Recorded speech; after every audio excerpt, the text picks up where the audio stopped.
Mathematics first year की book में से जो यूनिट नंबर 6 है उसका एक इंतहाई अहम क्वेश्चन समझते हैं।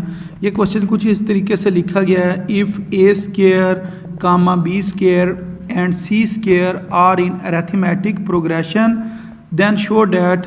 फिर आपने ये चीज़ शो करनी है कि 1 divided by b plus c comma 1 divided by c plus a comma 1 divided by a plus b are in arithmetic progression. तो फिर ये आपने शो करना है कि ये जो हमारे पास 3 टर्म्स दी गई हैं ये किसके अंदर हैं जी, अरिथमेटिक प्रोग्रेशन के अंदर ये दी गई हैं। तो इस चीज़ को हमने शो करना है। तो इस क्वेश्चन को हम किस तरीके से सॉल्व करेंगे, सबसे पहले हम ये कहेंगे कि जो क्वेश्चन में जो गिवन है हमारे पास कि ए स्क्वेयर बी स्क्वेयर और सी स्क्वेयर कि ये किस में है जी, अरिथमेटिक प्रोग्रेशन में है। ये उन्होंने क्वेश्चन में पहले बताया हुआ है कि अगर ये अरिथमेटिक प्रोग्रेशन में हो तो फिर ये प्रूव करें कि ये वाले भी तीनों जो टर्म्स दी गई हैं ये भी किस में हैं जी, अरिथमेटिक प्रोग्रेशन में है। तो सबसे पहले हमने जो गिवन चीज़ है जो टर्म्स हैं वो ले ली। फिर आपने क्या करना है, इनका कॉमन डिफरेंस जो है वो मालूम करना है और आपने कहना है इनका जो कॉमन डिफरेंस है वो भी क्या होगा जी, इक्वल होगा। तो then common difference will be equal. तो सबसे पहले जो हम कॉमन डिफरेंस निकालते हैं ये पहली 2 टर्म्स का निकालते हैं। तो इसका तरीका क्या होता है, जो अगली टर्म होती है माइनस उससे पीछे वाली टर्म लिख लेते हैं। तो इधर हमने लिखा जी बी स्क्वेयर माइनस ए स्क्वेयर। इसी तरह जो अब हम दूसरे नंबर पर जो कॉमन डिफरेंस निकालेंगे उसके अंदर हम बी स्क्वेयर और सी स्क्वेयर लेंगे। तो कॉमन डिफरेंस निकालने के लिए अगली रकम जो कि सी स्क्वेयर है उसमें से हमने बी स्क्वेयर को माइनस करना है। तो इधर हमने लिखा C square minus B square और ये भी चीज़ किसके बराबर है जी, डी के बराबर है। डी से मुराद कॉमन डिफरेंस है। तो अब हम इन दोनों को कंपेयर कर लेते हैं। हम कहते हैं हमें पता डी डी के बराबर है, एक डी के नीचे हमने डी की वैल्यू लिख दी, ये वाली जो वैल्यू है जो ऊपर लिखी हुई थी ये वाली वैल्यू को हमने इस जगह पर लिख दिया। इसी तरह जो दूसरा डी है उसकी ये जो वैल्यू है डी की, इसको हमने इस जगह पर लिख दिया जो कि C square minus B square है।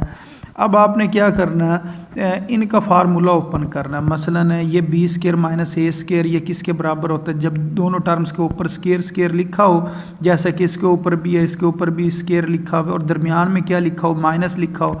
तो फिर इसके ऊपर हम ये फार्मूला लगाते हैं जो कि फार्मूला था ना, ए स्क्वेयर माइनस बी स्क्वेयर जो बराबर होता है ए माइनस बी इंटू ए प्लस बी, जिसको आप मर्जी पहले लिख लें, बेशक प्लस वाले को लिख लें या माइनस वाले को आप लिख लें। तो इसको हमने इस तरीके से लिखना है, यानी कि इसके ऊपर फार्मूला अप्लाई करेंगे तो ये बन जाएगा बी प्लस ए और बी माइनस ए। इसी तरह C square minus B square के ऊपर जब फार्मूला अप्लाई करेंगे एक बार बगैर स्क्वेयर के हमने इसको लिखना और बीच में प्लस लिखना और एक बार बगैर स्क्वेयर के लिखना और बीच में माइनस लिख लेना। अब यहाँ से हम ना बी माइनस ए को इधर ही लिखा रहने देते हैं और बाकी जो रकम है ये वाली जो रकम है इसको दूसरी तरफ जाकर इसके नीचे डिवाइड कर देते हैं, जैसा कि इस जगह पर हमने डिवाइड किया हुआ। तो यहाँ से हमारे पास जो बी माइनस ए से एक हमारे पास इक्वेशन बन गई। अब ये जो बी माइनस ए वाली जो इक्वेशन है इसको हमने किसका नाम दे देना है, इक्वेशन नंबर ए का नाम देकर इसको छोड़ देना। अब आपने दोबारा ये कहना है कि अगर ये जो दूसरी चीज़ जो जिसको हमने अरिथमेटिक प्रोग्रेशन में शो करना है उसको अगर हम दोबारा वो वाली रकम ले लें जो क्वेश्चन में दी गई है और जो उन्होंने कहा था कि ये जो तीनों टर्म्स हैं इनको आपने अरिथमेटिक प्रोग्रेशन में शो करना है, उनका आपने कॉमन डिफरेंस निकालना है। तो कॉमन डिफरेंस आप किस तरीके से निकालेंगे, सबसे पहले ये वाली 2 टर्म्स लें, फिर ये जो आगे वाली टर्म है इससे पीछे वाली टर्म को आप माइनस करें तो ये आपके पास रकम बन जाएगी। फिर इसी तरह यही काम आपने दूसरी तरफ करना है। मसलन ये जो 2 रकमें दी गई हैं ये वाली लास्ट वाली जो 2 टर्म्स हैं अगली टर्म में से पिछली टर्म को माइनस करें, जैसा कि इस जगह पर ये हमने किया हुआ है। अब इनका हम लेते हैं एलसीएम। अगर हम इनका एलसीएम लें, सबसे पहले ये जो रकमें लिखी हुई हैं इनके साथ आप ब्रैकेट लगा लें जैसे कि इस जगह पर लगी हुई है और उसको एलसीएम बनाकर नीचे लिख लें। अब होता ये है कि ये जो b प्लस सी है इसने 1 के साथ मल्टीप्लाई होना है और c माइनस ए ने इस 1 के साथ मल्टीप्लाई होना है और दरमियान में जो माइनस है इस माइनस ने इस जगह पर आ जाना है। इसी तरह आपने दूसरी तरफ भी आपने एलसीएम लेना है। तो ये जो लिखा हुआ है a प्लस बी और c प्लस ए ये एलसीएम आ गया। फिर आपने c प्लस ए को 1 से मल्टीप्लाई किया, ये वाली रकम आ गई। फिर ये वाला माइनस इस जगह पर लिखा। उसके बाद ये जो b प्लस ए है इसको इस 1 के साथ मल्टीप्लाई किया तो इस जगह पर ये आ गया। अब ब्रैकेट्स ओपन करें तो इस साइड पर अगर हम ब्रैकेट ओपन करेंगे तो ये जो माइनस है इसने ये वाले प्लस को किस में चेंज कर देना है, माइनस के अंदर चेंज कर देना है।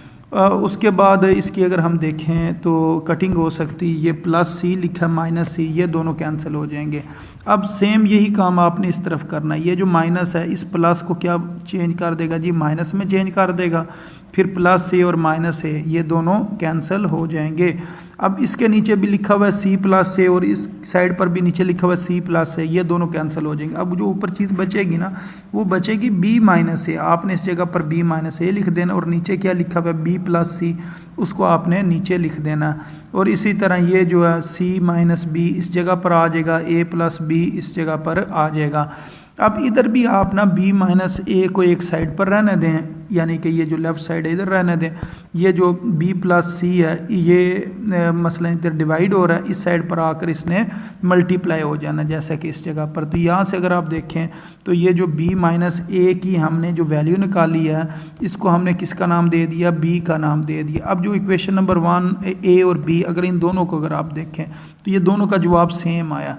मसलन ये वाली जो b माइनस ए की जो वैल्यू निकाली है और ये वाली जो वैल्यू निकाली है दोनों क्या हैं, सेम है। सिर्फ फ़र्क ये है कि इसके अंदर थोड़ी सी तरतीब आगे पीछे, ये लिखा ना c माइनस बी तो ये बाद में लिखा हुआ है, इधर शुरू में लिखा हुआ है, इधर क्या लिखा हुआ है c प्लस बी, ये प्लस हो रहे हैं तो तरतीब का कोई फ़र्क नहीं होता, ये b प्लस सी यानी कि ये दोनों क्या हैं, सेम है। ये और ये ऊपर आ रहे हैं और नीचे क्या लिखा हुआ है b प्लस ए या a प्लस बी हो तो वो एक ही बात होती है, यानी कि ये इस जगह पर आ रहा है। तो इसका मतलब ये दोनों बराबर हैं। तो अगर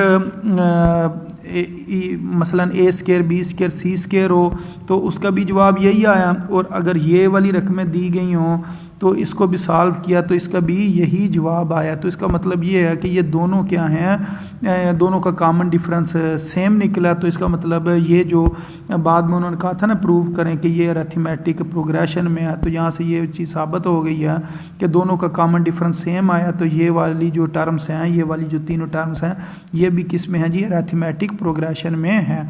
तो उम्मीद है आपको इस क्वेश्चन की समझ आ गई होगी कि इसको किस तरीके से सॉल्व करना था।